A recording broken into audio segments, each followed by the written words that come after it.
This is why we are here. We are here to have another crucial conversation. We are here courtesy of the KW magazine, Crucial Connections in Faith and Culture. We exist to, we exist to facilitate conversations about worship and cultural identity. Yes, we want to get to know ourselves better. We want to get to know each other better. And ultimately, we want to build deeper and more authentic relationships with our Creator, Yahweh. So, welcome into the room. My name is Joanne Richards Goff, and we are here on this Saturday for another crucial conversation. So, here is what you're going to do. You are going to invite your friend them. Just call them to come because they are going to want to hear what is going to be discussed today. Yes, Africans, connecting Africans at home and abroad. I'll soon tell you who we have in the room, but let me just play the theme song so that you can call your friend them. Ready? Yeah.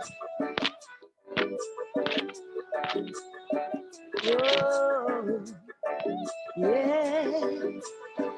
Come, come, come, make we worship Him. Come, make we dance and sing. Give thanks and praise to the King of Kings. Come, you invite your friends, yes? And by the way, please let us know where you're watching from. If you're there on Facebook Live. Give thanks and praise to the King of Kings. Come, make we worship Him. Now we protect. Now come, make we worship Him.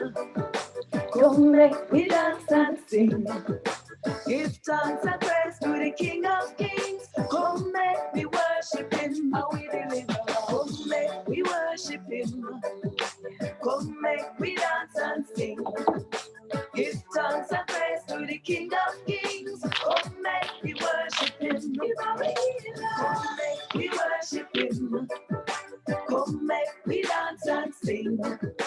Give thanks and praise to the King of Kings. Come, make we worship Him. Come, make we worship Him. Come, make we dance and sing. Give thanks and praise to the King of Kings. Come, make we worship Him. Jehovah Jireh, Jehovah, come, make we worship Him. Jehovah Shalom, Jehovah, make we worship Him.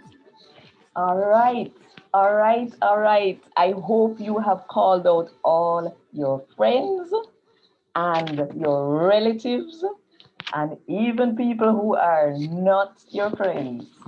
So that, yes, I I need to fix that immediately.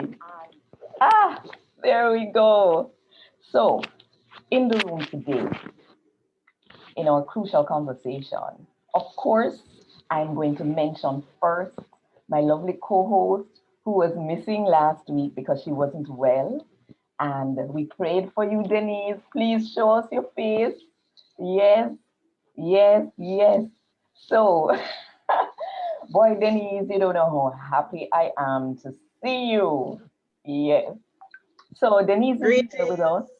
And we have some people in the room. Of course, Dana is here. Dana is here. I'm going to take these off because I don't want them to be, you know, knocking against things and making whole heap of noise. And because we need to hear everything. We need to hear everything. Right. So Dana is here interfacing with you in the Facebook space. So make sure we have lots of interaction today. Thank you, Dana, as usual. And my good friend Vivia is here as well. You may not see her face, but we are happy that she's here and she kicked off with a wonderful prayer so we know Holy Spirit is also here. Yes. And then now we're leading up. We have in the room, all the way from Zambia, Drum DJ, roll! drum roll notice. We have DJ Sanctified. I call him son, but DJ Sanctified, we are so happy to have you in the room. And we know that you are going to have something valuable to contribute in the midst of this conversation. Then the very first crucial conversation we had was with a wonderful woman called Mama Edith, Edith Oladele. Yes, see, then he's clapping, and Dana was saying yes, she was listening to that episode just recently. So Mama Edith is in the room, and she is going to be definitely participating in this conversation, and you will find out the why and the where and the how. But our specially invited guest with whom we are having the major conversation is our brother and friend, Joseph Zintseme from the Cameroon. Brother Joseph, I met him in 2012, I believe, here in Jamaica. I could be wrong. If I'm wrong, please correct me, Brother Joseph. And he was here for an event which we are going to be talking about. But yes, welcome, welcome, welcome. It is so good to have you. Now, before we get into the conversation, I think it is only fair, Denise, that we let the people know that we almost did not have this conversation today. I actually, Brother Joe, if you heard your phone ring one time, that was me calling you to tell you we cannot do this today. So we are here because God set it up. If God never wanted to be here talking, we would not be here. So understand and know how crucial this conversation is. Let me see now what Sister Dana is saying. Okay. Um, yes. Mavis George is saying, oh, it's really Daphne in the Cayman Islands. Hi, Daphne. Good to have you. And Marcel is rejoicing that Africa is in the house. And I'm pretty sure whether you're live or you're watching on the replay, that we will have Africa in the house. Well, Africa is in the house. Here we are. Yeah, we're So, here. so, Brother Joseph, first of all, we are so happy to have you, as we said before. But tell the people, where were you born and raised? Well, first of all, good morning to all your wonderful audience from wherever they are watching us this afternoon. I was born in the village of Ombesa Ombesa. from the tribe of the Yambasa people Mm. and the clan of Boyagedabe, which is in the Cameroon, Central Africa. Wow. Okay. The different names, it reminds me of when you're reading in the Bible and you hear this one is of this tribe and this clan and this family, you know, bring it right down to even who. Yes. That's Um, right. so we are going to ask you then, Mm-hmm. what I told the people that I met you here in 20, well, I'm not sure if it was 2011 or 2012. Which year was it that we met? I think it must have been in 2011, no, early 2012, Yes, early 2012. But before that, we were already conversing on online yes, before we actually met face to face. yes, It is yes. actually a wonder how we were connected. The person that connected us just disappeared. I don't even remember that. Yeah, it's somebody else that connected us. He thought that you will be a wonderful asset for what we were planning to do in Jamaica. Oh, okay. So I was going to ask you, backtrack a bit. How did you meet Jesus Christ?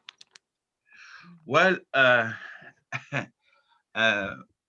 you want the long or the short version? I think we need the short because The there, short version. yes. Okay. Yeah. I was born and raised in a Catholic family. Oh, So of course, as a young child, I was taken to church, baptized when I was 9 months old.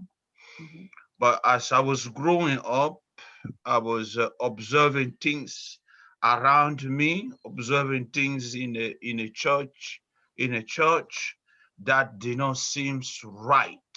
yes. You know, the injustices. I concluded that this God here is not real, Hmm. and so I walk away from the church. Oh, So as I walk away from the church, I will go once in a while. Somebody will invite me back to mhm, church when it's a Christmas mass or Passover service.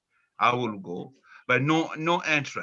But my life took a sharp turn when I noticed prevailing injustices in my mhm, country.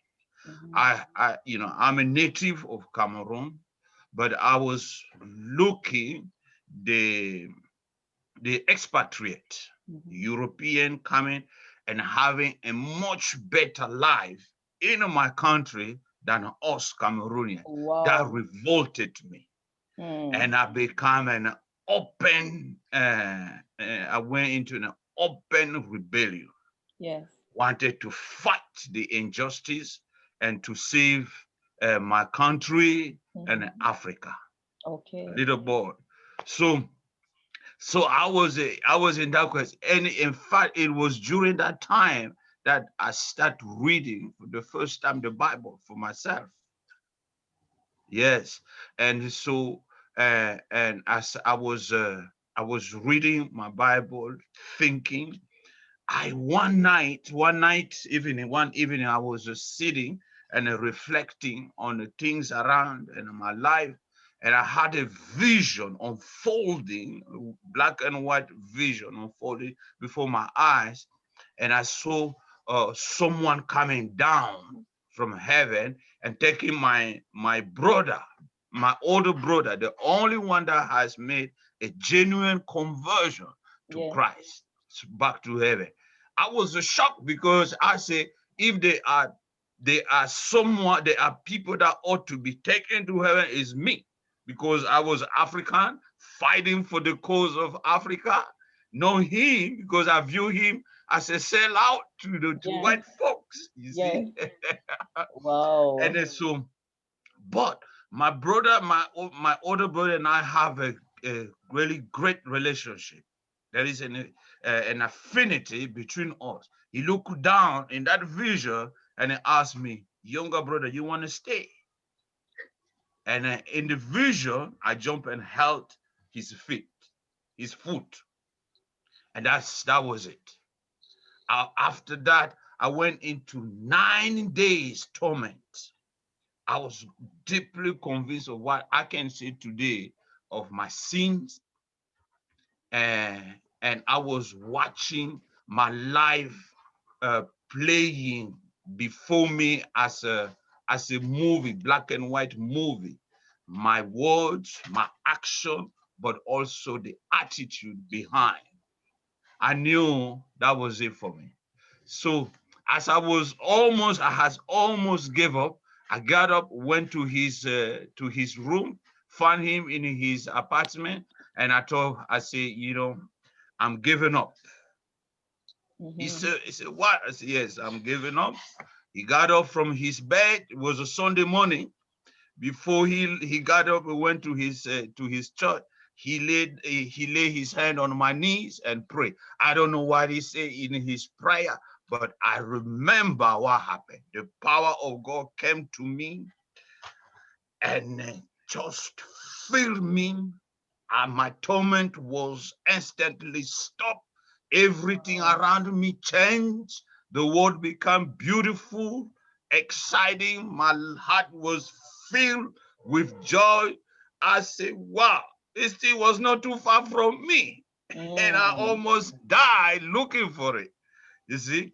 And so that's how I met the Lord, and it Yeah. took a different turn, radical turn. I was so happy to find him. My mind's opened up, and I was looking the scripture at this time from that time on differently. So that's my short version. Wow, that's the short version. I guess the long version is in a book coming, right? We would Yeah, it love to should be a hear the book. long Yes. version because that is exciting and it just goes to show that Yeah, God means business when He says, um, if you seek Him, you will find Him. that's If correct. you seek Him, you will find Him. So Oh, He yeah, saw right. your seeking heart Mm, and He reached out to you. Yeah. So such a now, blessing. fast forward to your visit to Jamaica and tell us a little bit about the project that you came to Jamaica for.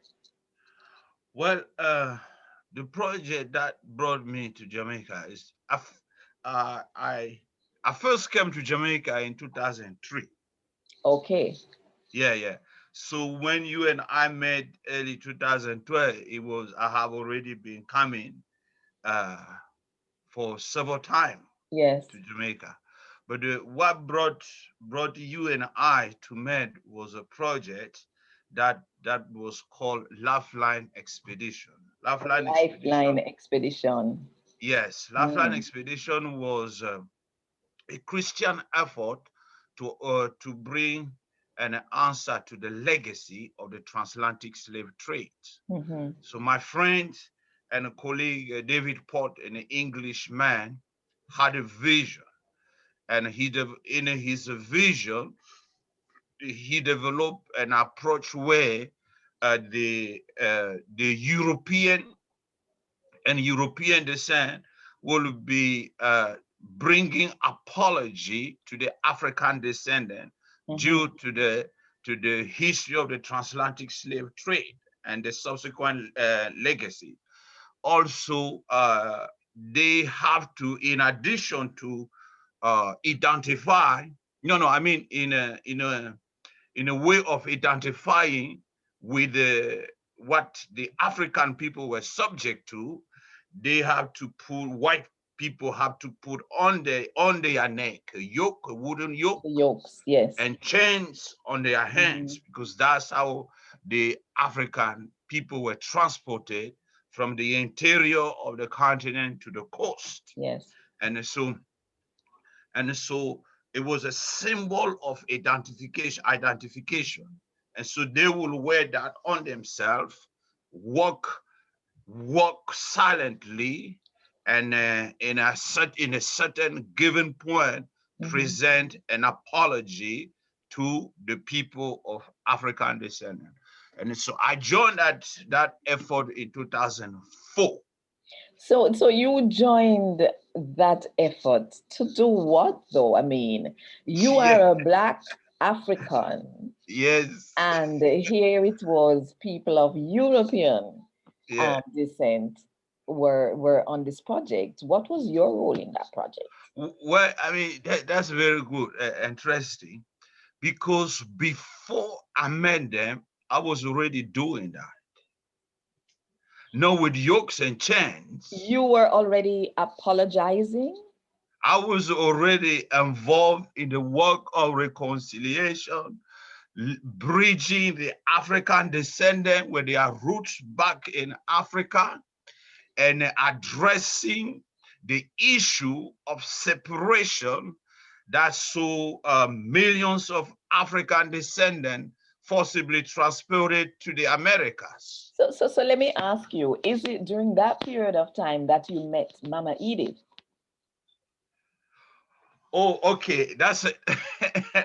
I met Mama Edith when colleagues of mine from Barbados, YWAM, I work with YWAM, right? So I so know in we're mixing YWAM up the questions Barbados, now, but that's right, that's right. So what in YWAM Barbados, they heard and they were familiar, they heard about what I was doing, yes. and I was there with my family in 2002. Hmm. And a minister this work reconciliation there, and so it was very powerful. And with leaders and colleagues, this we decided that we will organize a trip where we will take a group of Caribbean back to Africa. And so it was during that experience I first met Mama Edith in 2004 when we took participants, I think, from five or six different Caribbean islands, plus the Mm. United States, back to Cameroon, my home country. That's how Oh, we met. And we ah. have been connected ever since. Okay, so people, it's just this morning I told the brother Joe that Mama Edith was going to be passing through the Zoom room today. And Yes. so because I figured, yes, divine connection is what Dana is saying. Amen. And All the way through. yes, and so it, it, I realize, I mean, we were at the Lifeline expedition, and now I've thrown you back because, well, you took us back in telling us that you had started that work of reconciliation from Yes. before this. Before Lifeline Expedition So started. explain to us what kind of Mhm. reconciliation, what does that really mean? You might Mm. have some people watching who don't know the meaning of reconciliation. Well, I would say it was really divinely led. Mhm. Um, I served as a missionary with my wife. I was stationed in Togo, a small nation in West Africa, and as we were stationed there, that's how it was during that time that God visited me and the group that I was leading, because I was leading a training program there with YWAM. And God visited us really because our heart were very filled. My heart, as you know, I was fighting to set free Africa. Right. So I fight it with my own ways, my own means. So that has created a lot of resentment and bitterness in my heart toward European. Mm. And then so as I was leading intercession prayer one morning, God came to me and he said, your prayer is an abomination to my sight. Mm. What? I am praying for a different nation. But I knew, when God speaks to you, even if you resist, you fight, you kind of know what he's saying and where he's taking you. And then so I share that word with my class, and one after another, student and staff start responding. Before we know, the Holy Spirit came down on us, convincing us of sin, to repent it. Some years back, forward, few years after that, I was in the United States, and I was invited in the United States to work and be a bridge builder between the East Coast of the United States with the among the African descendant with the West Coast of Africa, where your ancestor originated from.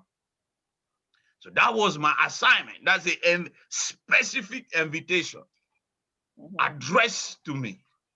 Okay. So when we came here, we pray in God, seeking for strategy, what to do. This was our first experience, our first time to get out of Africa.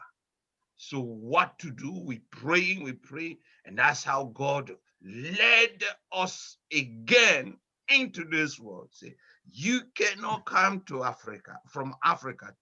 to the United States without dealing with the issue that brought the African to this country.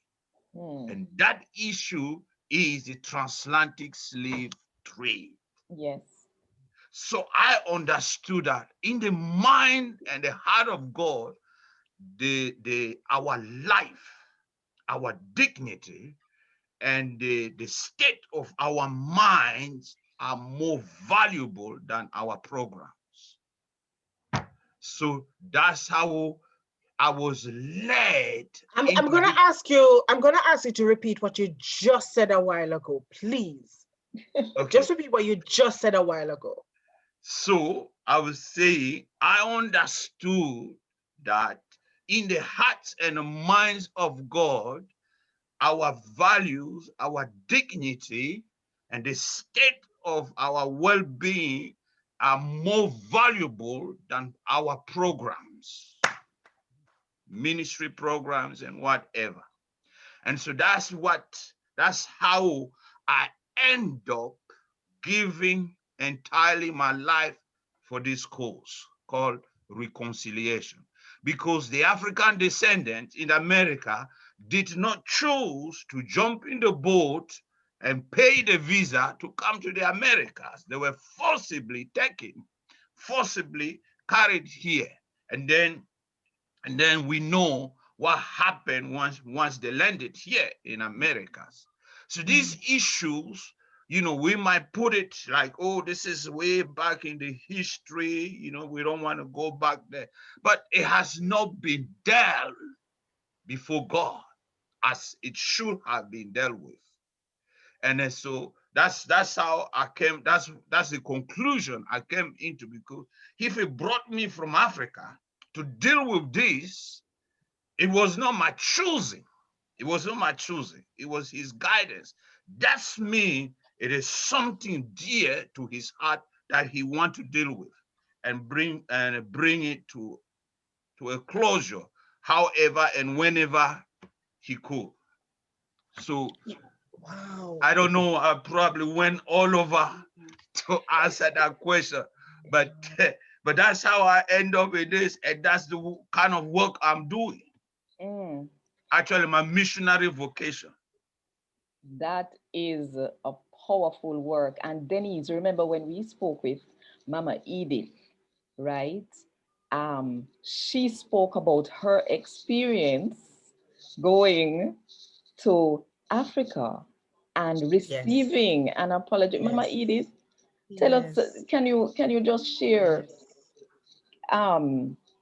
what happened for you in that? Were you in a state of bitterness as Brother Joseph was before? And no, I wasn't. As a matter of fact, I was always amazed, excuse me, when I recognized that on going to Cameroon and meeting the descendants of slave traders and even the chiefs themselves whose ancestors were slave traders, I had no rancor at all. They're still my friends. I'm working with them. It was just love.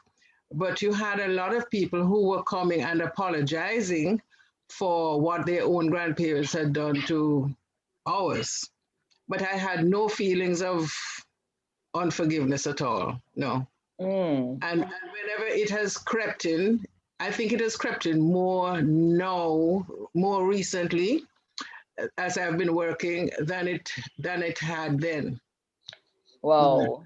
So I have to deal with reconciliation now. But I wanted to add that you have to know that she was an Afrocentric for years. So, so she will not have entertained bitterness in her heart toward Africa because her passion for Africa. That is true. Yes. That is true. Wow. I am listening to Brother Joseph, and while I listen to his testimony and how he got into this ministry of reconciliation, my mind went back to Joseph, whose own brothers sold him into slavery. And he was instructed by God to not have bitterness in his heart towards his brothers, but say to Mhm. them that I was chosen to be here for a reason. It Mhm. is to save our families. But it's just how Joseph went about reconciling with his brothers, who were the ones who sold him into Mhm. slavery. And I'm getting chills just listening to your brother Joseph. I'm just getting chills because you were specifically chosen for this work, and reconciliation is not easy, you know. Reconciliation is not easy because the pain and the hurt and the anger of this wound, which is over 200 years old, Mhm. it needs to be healed. It Yes. Yes. needs to be healed. Mhm. Well, I, I, I can say something in that regard. I was in London in 2007. We were bringing this message as England was commemorating the bicentenary of the abolition of slavery. So when we started that morning, I started feeling like something will happen. In my spirit, I was troubled. Like probably we will be arrested or violence will arise. I shared that with my colleagues. We prayed, and so when we start the walk from there is a church next, not too far from the Thames River, going all the way, and our work was going all the way to the Bank of England. When we started there, I start feeling such a burden, such a heaviness.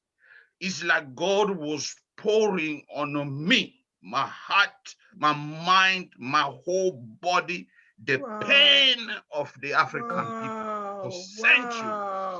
Wow. I was Wow. walking, a grown man like me, I was walking on the Wow. street of London Wow. weeping.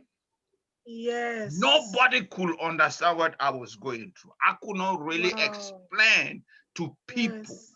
but the Yes. indignity, the Yes. injustices, the Yes. pain that the African people went through during that Yes. during that season, God was putting that on me. I'm telling you, Yes. it's not something pleasing. No, it's not. Yeah. It's not. You know, and you just gave me assurance, a serious comfort and assurance a while ago that for God to give you that feeling, it means that He has it. Yeah, Yes. that's He right. has it, Yes. and He's doing something about it. That's the Mhm. hope I'm getting from that message that you just gave. Yes. He's You feeling know, it. He's feeling Yes. it. So Whatever you have done to the least of these, you have done it to me. That's right. yes. Yeah, that's You Yes. correct. know, so we are totally, you know, giving thanks that you answered the call and that Mhm. you're a part of this very important critical ministry. We're also told that you are a member of Youth with a Mission. Yeah. Could you tell us a little bit about that mission? No, Um, well, what you can do is to tell us your role within that mission, yeah. Right. within you to the mission. What is your Right. personal mission, which you have been telling us? Yeah. Yes, Let me backtrack a little bit. When you remember, I told you the story of my conversion. yes. Yes. When I converted, it was so exciting in my mind, in my spirit. And when I was reading the Bible, the book of Acts, seeing men who were born like me doing the wonders that we see in that book, I say, man, if people who were born like me doing this, that's what I want to live to spend the rest of my life doing. And so Hallelujah. I start begging God to accept me Ah, to and allow me to do this. And that's yes. how I mean, I don't think that it was how, but because I believe that I was called from my mother's womb and set aside for this very task that I'm doing. So I have never seen anybody in a Cameroon who looked like me doing what I was seeing in the Bible. So few years after that, I had an invitation from the YWAM Youth with the Mission leader who has come from Europe. He was from Zimbabwe, but he has come from Europe to start the YWAM work in Cameroon. He invited me to join his team. And so we start cruising Cameroon with the gospel. And a few years after that, 2 years after that, I got married and sailed to Togo, where I work in discipleship and a train and evangelism, teaching people how to do evangelism. I was very good at evangelizing, very, very good. And I have seen a lot of things. So, and I took a lot of pleasure doing that. It was when I was doing this that I traveled to South Africa on a leadership conference and I met a white woman leader who has come from Virginia to Africa to locate African people who could do the very thing that I share with you, because God has spoken to them. God has spoken to them that he wants to raise African American as Joseph, just like you say, Sister Denise, but they are white. They cannot do it. They need an African who can come and do it because the history is still against them. So that's I'm how this following. gentleman, I'm totally following. I'm totally following. Yes. Yes. that's how this gentleman traveled to Africa to look for Africa. And he and I met the first time. We like each other, our faces, every time we sat together, we shared a meal. My English was so broken. I mean, this is a good, very good English you hear it. compared to what 28 years ago, you know. So Well, I'm sure your French is much better than ours, though. but we managed to understand each other. That's the miracle of the Yes. Spirit. And then Yes. he invited me, and I understood the invitation, and I understood the vision behind the invitation. So that's how I moved my family to the US to continue the work with the Youth with the Mission. And I'm still with the Youth with the Mission. Yes. Okay. And being with that mission, can you just share with us the countries that you have visited? Well, I visited Jamaica. Yes. I visited Antigua, Woo-hoo. Barbados, Haiti, St. Lucia, Cuba, Colombia, in the Americas, Canada. I was in Canada. I traveled to, did I say Haiti? Yes. Yes, I did Haiti. Yes, I went to Venezuela. I went to Gambia, Senegal, Cote d'Ivoire, carrying teams with me. I went to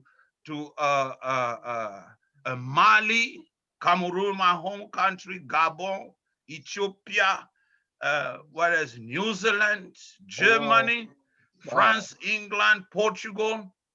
Well, okay, these are the So countries I remind us can. though, what's the message when you travel? What's the message, the main message, or maybe the main thing for traveling to these countries? Well, since God started dealing with me with this issue of reconciliation, it has been my main focus. To be honest with you, when I started in this journey, I had no clue of what the Bible is saying. You know, when you hear about the work of reconciliation in the Bible, the only passages you hear, it is 2 Corinthians chapter 5, verse what? 17, 20, 21. God has made us ambassador of reconciliation. So I struggle because I have to defend my calling before Right. before Right. people who are challenging. Right. Right. The theology, people say, what is your theology or reconciliation? Somebody say that, the only reconciliation that is to bring soul to Christ. That's all. The rest of the thing is nonsense. Ooh. So what I'm getting here is that prior experience that you had in England was the shaping of the message that you needed to carry with you in order to do this message of reconciliation? The experience in England has come after many other experiences. The first experience was when I was stationed in Togo. And then I had that experience. My wife and I were taking a course in Kenya, in Nairobi, in 1992. And then when I relocated here to the United States, I had another experience, a visitation from the Lord. So the experience that God took me through helped to hold me together in this calling. Because I had to find ground to defend the calling. But as I press and I press, God started opening my eyes to see the scripture differently. I said, what? The whole Bible is reconciliation. Yes. Yes. I knew you were going there. I heard you going there. Oh my goodness. So it changed the way, Sister Denise, you see the gospel. Yes. You see the gospel differently. Oh man, I wish I can preach to you for a minute. I'm telling you. Go ahead with it. Go ahead. Well, you see, it's going to take 1 minute, because here's the thing now. And he said to me, and I didn't realize how it was going to actually work out, right? But he said to me, it's a good thing you give me some questions, because if you don't give me some questions to focus, I am going to be all over the place. We can't take a minute of preaching. We can't take a minute of the word. We can't talk to us. Because we have Mavis George is saying that's passion. DJ Sanctify is saying, what a passion, sir. And Lisa Barry saying, thank you. Joseph has disciplined me for over 2 years. He is a true man of God, and I continue to be grateful for his care in my life. Oh gosh. So talk to us. 1 minute. Yes. For a minute. You see, the Bible says, for God so loved the world that he gave his only begotten son. Only begotten son. Why did he give his son? Because the world, the humanity were astray from him, cut off from God. And so God chose to come and reconcile himself with us. He initiated. Yes. He initiated the work of reconciliation. He took the initiative and performed it. So if you remove that from the Bible, from the gospel, then there is nothing else. No. Center, front and center. The reason Christ came was to bring us back to God. But listen, but you have to understand, you cannot love God and hate your brother. You cannot love God and hate your brother. The Bible says you are liar.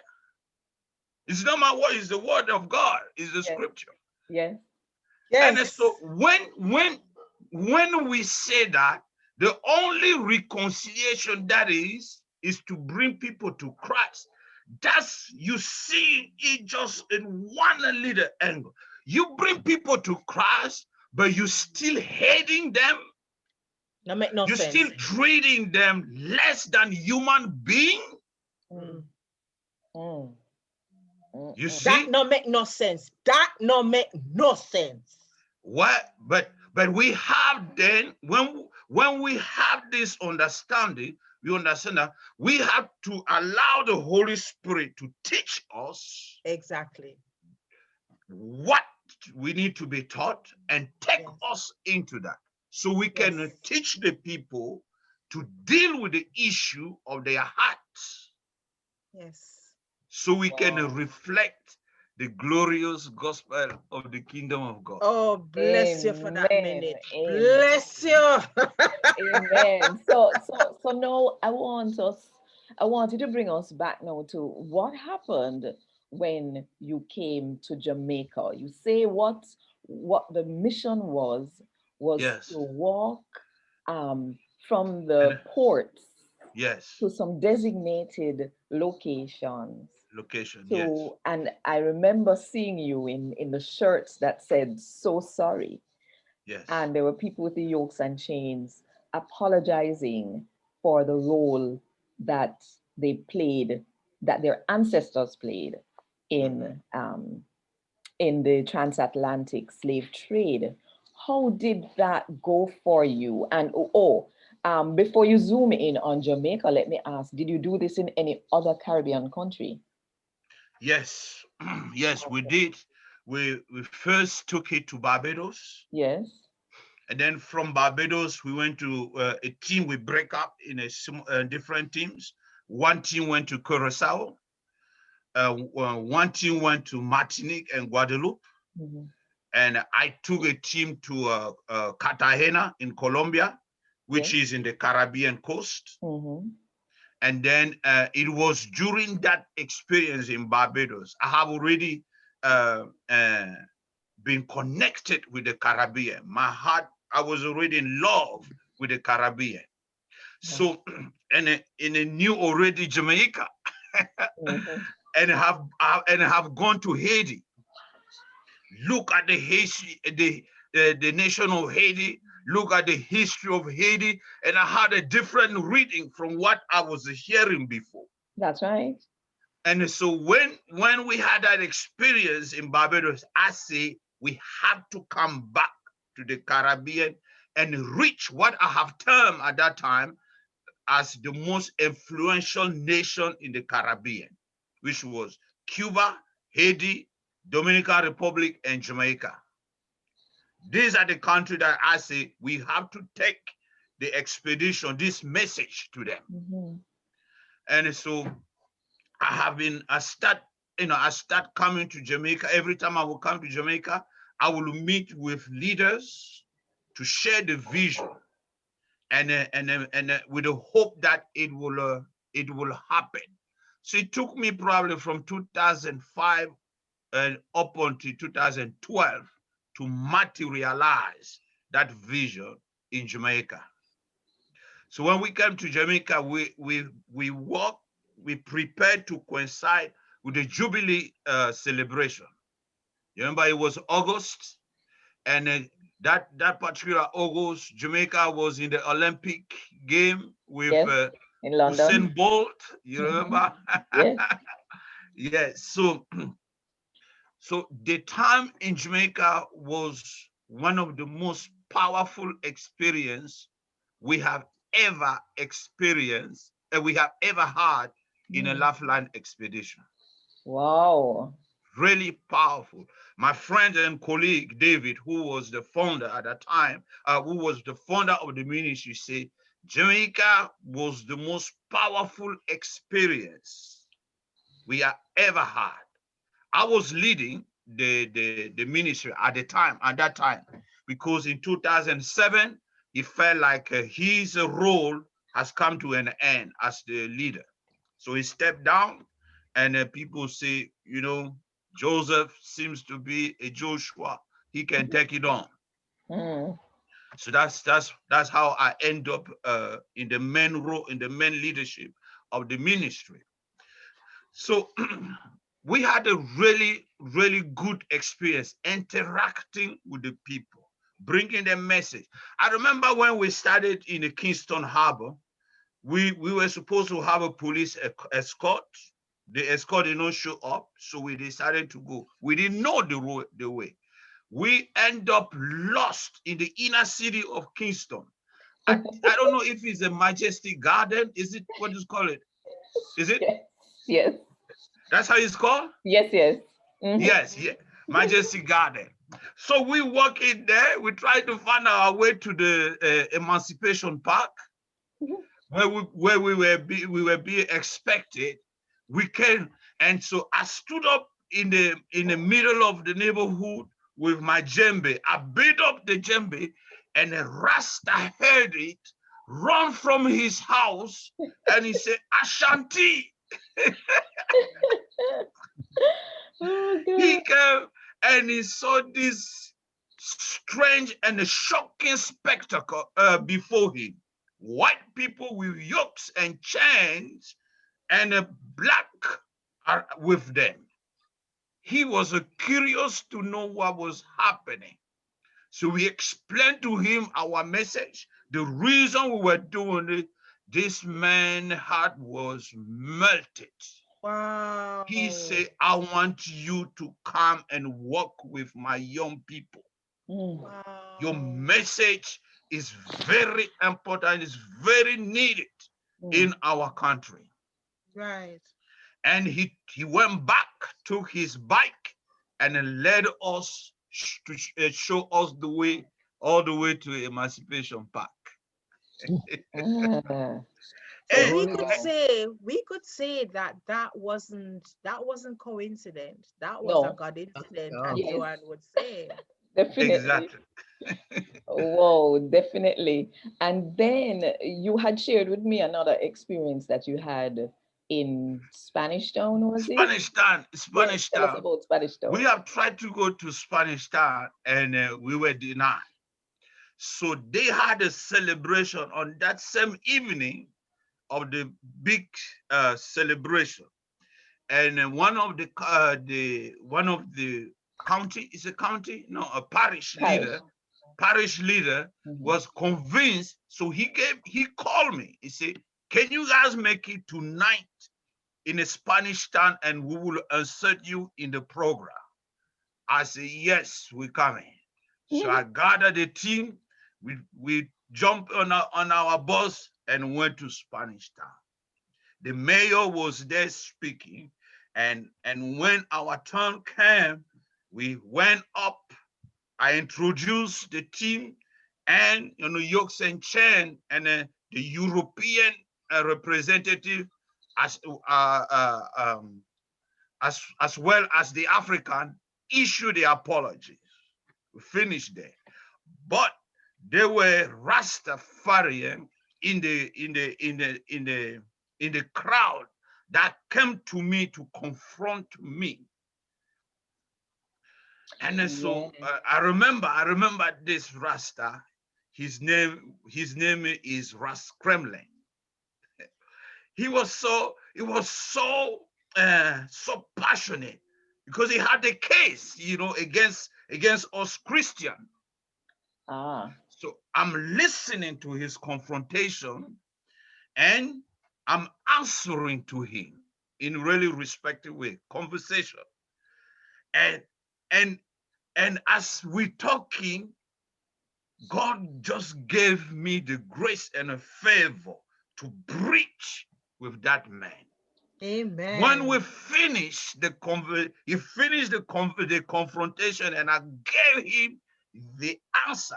One thing, we don't have to defend Christianity where Christianity has gone wrong. We don't have to cover it. We No. ought to be, we ought to be honest. We ought to be open and ready to recognize the when we Christian have done wrong. Mhm. And that's how I was with Ras Kremlin. Man, I'm telling you, when we finished there, Ras Kremlin took me in the football field, buying me drink. He buying me, what you call that food that is wrapped in a I think is it leaves or something. What? He's Dukuno? Yes, something like that. He's buying me all of this that, he's working with me hands in hand at this time. And he's introducing me to the rest of the Rasta and the Wow. people that he knows. And he said, I have a radio program where I'm talking to young people. I would love to have you speaking Wow. to the young Wow. people in our radio program. Yes. Wow. I'm telling you, it was really powerful experience. This is just a few stories. Yeah? Yes, I am wondering if there's, because I invited a young man from the African continent to be with Yes. us in the Zoom room. Okay. And DJ Sanctified is the name he goes by. Okay. Royd is his government name. Okay. And I'm wondering, Royd, if you have any direct questions for Brother Joe or even for Mama Edith, um, while you are sorting yourself out, you know. I'm liking Joanne that he Yes, mentioned that experience with the Rastafarian. And I yes, know that we had discussed about asking Brother Joe about suggestions or recommendations on how we could bridge that gap that exists yes, between. yes, yes. That is critical. There is a huge gap in the Caribbean, Mhm. in Jamaica, for sure. That is where Rastafari was birthed, in Mhm. Jamaica. But it, of course, it has spread all over the world. But I would Yeah. say in Jamaica and the Caribbean, there is a huge gap between Rastafari and the church. Mhm. And I honestly believe that if there could be conversation, that this gap would be significantly narrowed at Yes. best. What Yes. do you think can be done to narrow this gap? uh, I think the first thing for us, for Christian in the and the churches in the Caribbean, is first to know the Rasta and their ideologies is important. Then, in their ideology, some of the things we find that some of the things they are fighting for, they are reaching for, are the same thing that the gospel is teaching. Peace. That's the language of the Rasta, right? Peace and love. Yes. Unity. Unity. They're talking about what? Uh, honor and dignity, right? But these are all the things that they are aspiring to. They want to see that in the world. They're promoting that and having promoting that for centuries. So they are elements that we can share together. But there is an element of fear. There is an element of fear. So we have to overcome the fear Mhm. and allow us to be able to sit down and converse, Yes. not in a defensive way, Mhm. just converse, Yes. listening to their argument Yes. and trying to find out if they are right or wrong in their arguments. And where they might be right in the argument, we say, yes, you're right. Mhm. You're right in this, in saying this, but this is what the Bible is a teaching. You see, I was in Senegal with a group of team from the United States, and we had, since it's a Muslim nation, we could not openly evangelize. So we decided that in the afternoon we will have a tea because it's part of the culture. We're Mhm. drinking tea and we are debating. All the debates were around the Bible and the issue of Christianity. So, so I had this Muslim who are very well educated. They know the history. They come and they say, "You Christian have enslaved the people. You have come and taken the lands from the people. And how can you justify your Christianity with this history? Yes, you are right. Christianity have done this. In fact, in fact, people, Christian leader were involved in trading the African into slavery. They were involved in a colonization. But this is what the Bible is teaching. This is what the Bible is saying. But among the Christian, you have also some who have risen and fight against the evil of slave trade. Right. You have also that. You give to them this sort of information that they probably don't know. You see, and so I will talk to them, and when I finish giving them answer, they will clap their hands. And one gentleman asked, he said, "We know that your Jesus has come on earth to take evil away. Unfortunately, his mission was stopped when they killed him. Are you here to continue his mission?" As an evangelist, I said, "Man, this guy has prepared me the platform, giving me the pulpit." Before I said something, a white English woman said this: "My ancestor came here, they took your people, they took your land, and they oppressed you. I have come to ask for your forgiveness." I was not expecting such an answer, but that was the right answer. Yeah. Everyone in the room grew cold, quiet. She touched a sensitive issue in their life. They were almost in tears. That experience opened up my mind. I said, this is what we should develop as approach, Christian. Humility. Coming in a humility. Coming being willing to humble ourselves and serve the people. We ought to be willing to humble ourselves and leave the pride that we have the truth. No. We leave that pride aside, we leave the fear aside, and we can converse.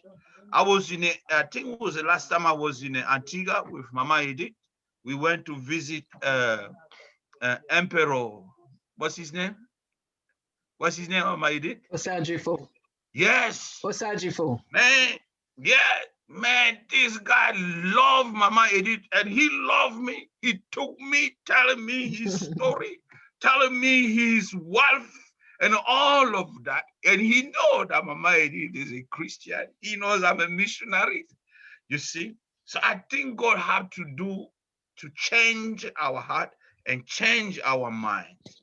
And we ought to develop that attitude of going to people in a humility, conversing with them. We need that conversation to be going on. When you engage in a conversation with somebody, you are showing respect and honor to that person. Yeah. When is a conversation? You see, and that can open the door to bring understanding where there has been misunderstanding. Wow. The Rasta has influenced the whole world with their message and their music. Yeah. Can you believe the asset that they are for the kingdom of God potentially? I mean, the church have everything to gain by bridging with the Rasta. Wow. Well, people, you heard it said right here on Crucial Conversations. The church has everything to gain from bridging the gap between them and Rastafari. Rastafarian. Yes, yes. It is, it seems to me, sir, that this will have to be an ongoing conversation. I don't know. Are you are you willing to come back and let us have this? Because you see, coming from different angles, coming from, so the people on the continent, how do you interface with them in your ministry of reconciliation? The people in places like the UK, and the UK is different from the US and Canada. How do you interface with the different groups? And then there is the Caribbean and the wider Caribbean area, which takes us even into places like Cartagena in Colombia, you know.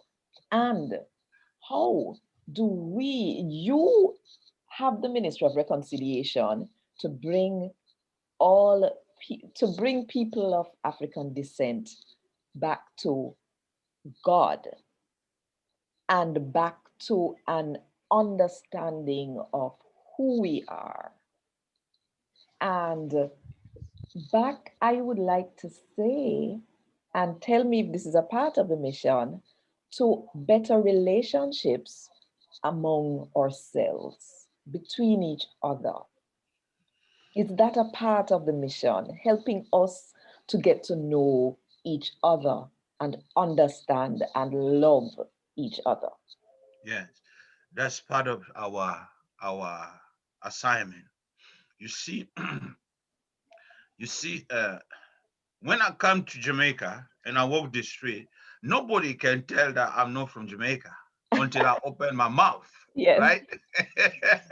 And that apply for Antigua, St. Lucia, Haiti. It will be the same if I take you to any place to Africa. You live in Africa, Joan, right? Yes, yes.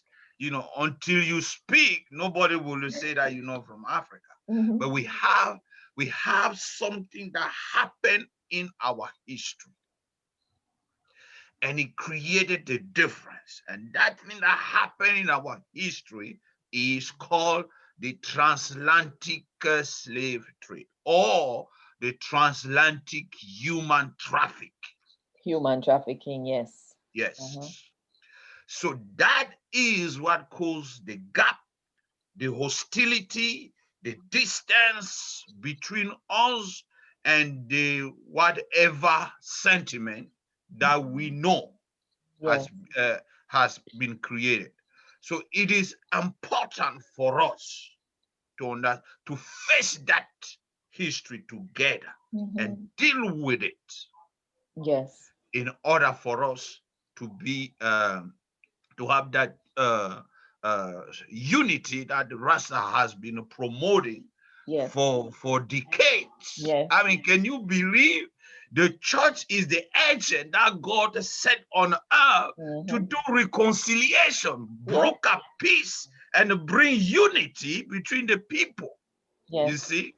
So if you're talking about the respect, we will gain respect from the Rasta community by saying that, by seeing us rising to that call from the Lord to Mhm, walk and broker peace between us and mhm, bring unity. And that will be powerful. The relationship, the what will happen as a result of that relationship, I cannot imagine the power, the strength, the yes. energy that will be released. I mean, just imagine what we could do for the kingdom of God, Yes, how the Wow. nations of the world will be affected yes. to Wow. have the sons, daughter of Africa talking to one another Hmm. in a friendly way Yes. and forging the efforts and the strength together Yes. to build one another. Ooh, man. Well, DJ Sanctified inside the room. He Okay. has a question. Where All is right. he? Can you show your face? Yes, there he is. Okay. Go ahead. Your mic is muted. You, can you unmute your mic? Where is he? Your mic is muted. You have to unmute yourself. I can't unmute you. Yes, there Okay. you go. Ready now? He's connecting to audio.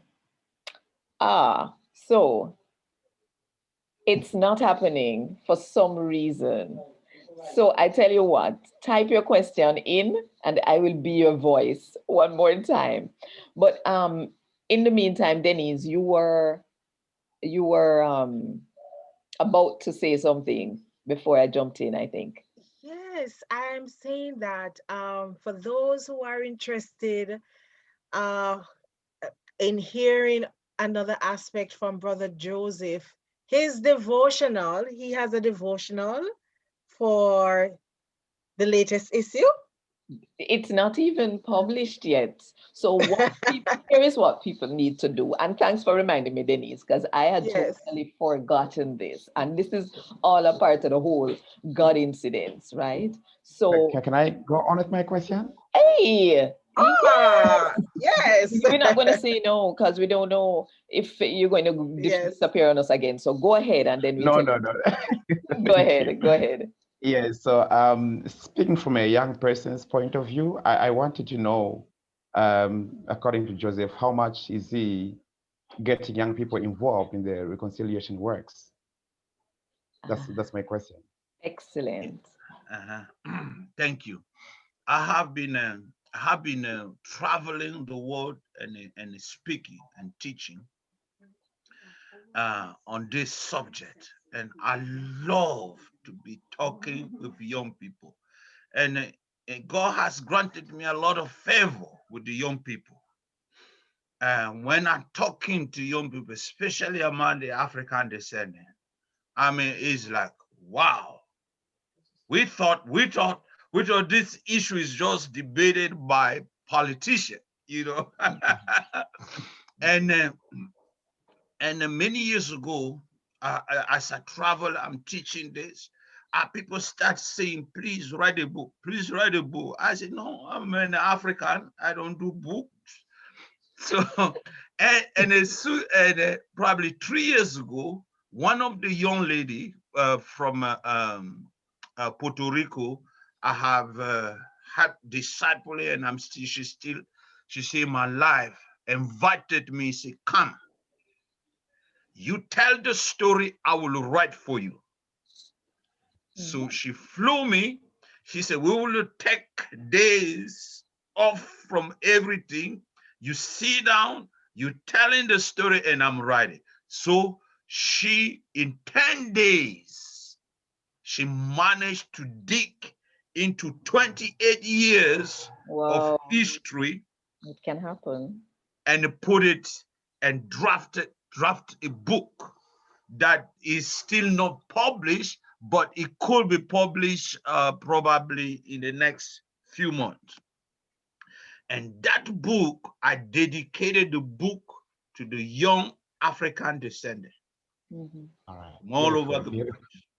Yes, and also one of the things God is dealing with me after traveling the world for many years, is leading me to open a white women's center where my assignment is to multiply or invest in the life of young people, African descendant, and other. Since I'm in the United States, I'm still in the United States, African descendant, but also other minorities in the U.S. But the African descendant are not limited to African Mhm. America. I just want to clarify that. He opened my mind, my territory to the Caribbean and Latin America, including the motherlands in Africa.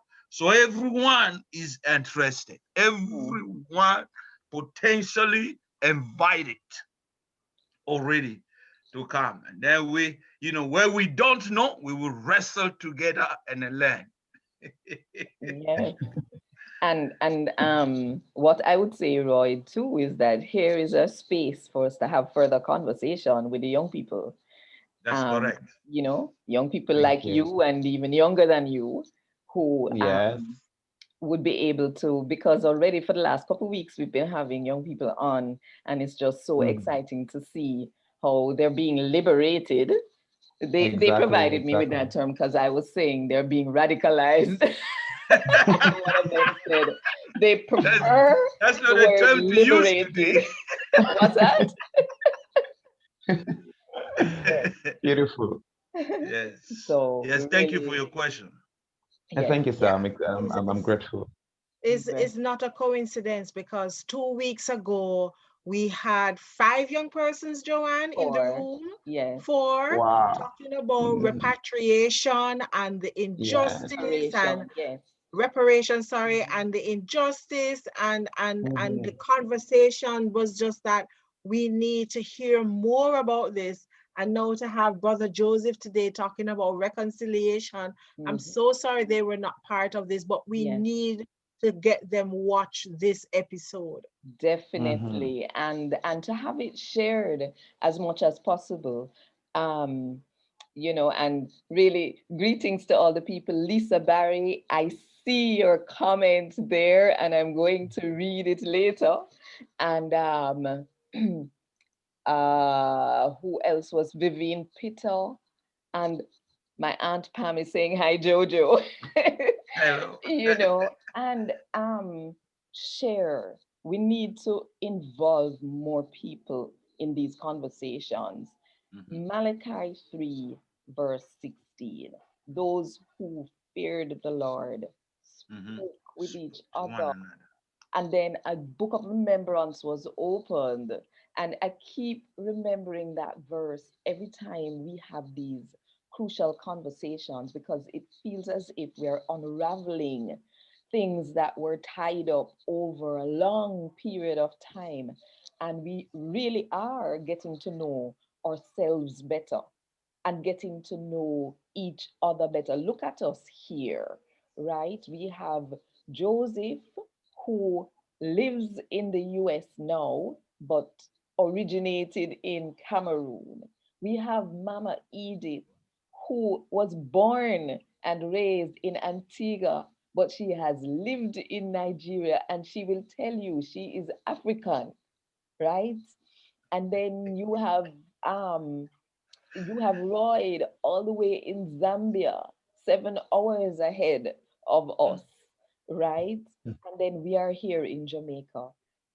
There is all of the synergy and all of the connectivity that is taking place here can only be for the purpose of reconciling everyone to God. We used to be conciled, but then we got deconciled. And now Mm. God has reconciled us to mm, Him and given us that ministry of reconciliation, mm, all of us. So it's not just Brother Joseph with the burden on his back, it's all of us who have been called to this work. So, people, it's time to start if you don't start yet. And just remember, can you see? God loved the world so much that He give up in one dege boy picnic so that anybody will trust in Him, they not go dead, but they might go live forever and ever. Boy, I don't know, Brother Joe. We were telling people how to get a hold of your devotion that you wrote for us to go in the next issue of the KW magazine. As we said at the beginning, Crucial Conversations comes to you courtesy of the KW magazine, Crucial Connections in Faith and Culture. And we exist to facilitate conversations about worship and cultural identity among persons of African descent, both on the continent and in the diasporas. We want to get to know ourselves better. We want to get to know each other better so that ultimately we can build deeper, more authentic relationships with God. If you go to the KW Magazine Facebook page, which most of you should be watching this from that page right now, there is a button that says sign up. If you click that button and fill in the questions, your name, your address, and email address, we will be able to keep in touch with you and let you know when the next issue will be ready. We are just putting the finishing touches on it right now. Mama Edith also has an article in there which is very fascinating, connecting the Caribbean people with their African heritage. And it is something she's fully committed to doing as well, something she has been called to do. And then there is another article about Sierra Leone's connection with the Caribbean. In the article, Reverend Don Osmond, who wrote it, he says that the, the Caribbean, no, let me put it this way. As America is to Liberia, like Liberia was the America in Africa, he said Sierra Leone was the Caribbean in Africa. Make me want to go there immediately. So you are going to need to know when that issue is out. So please just click sign up on the KW Magazine page so that we can keep in touch with you and let you know when the issue is out. If you want to do your homework and read all the issues that have come before, which includes an article about DJ Sanctified, Roy. Yeah. Yes, yes, yes. There is an article that was written out of an interview with him, speaking about reggae music in Zambia and reggae gospel. He is a reggae gospel musician, minister in Right. Zambia. That's And he right. probably can talk patois better than some Jamaican people, right? But because Yeah. him come on here now, him want to put on the good up English. Most But I definitely. I have heard him speaking Jamaican language. So boy, Denise, once again, a very crucial conversation, which because it is here on Facebook, people can follow up on it, people can listen to it over and over again because there are so many nuggets in there for us to learn from. And I am looking forward to the day when we will realize that we have accomplished God's mission. I'm looking forward to the day when the ends of the earth, not excluding people of African descent, will be seeing and celebrating the salvation of our God. I don't know, Joanne, but Oh, I am desiring for Brother Joseph to be with us once more. again, yeah. To if it's even to just go into this message from the word of God where reconciliation is concerned, Mhm. I that's my desire. I'm not sure if that is possible, but that's that's one request that I have. I will, Well, sir, I will come back as many times as you want me to. oh, God bless you. God bless Yes. you. Yes. And of course, we're looking forward to a future. We're going to need to, when we spoke with Mama Edith, we realized that she was just scratching the The surface. surface, We don't hear yes. from DJ Sanctified yet. So it's enough more crucial conversations that we are going to be having. People, we're signing off now because we have gone for almost an hour and a half. Can I tell you? And so thank you so much for having been with us. We are beg God to bless you and keep you. We are begging to smile upon you. We are begging for show no him love, even though none of we no deserve it. And we are beg God to look for no and go no feel peace today and tomorrow and the next day and the next day until him come back. Uno what good and one love.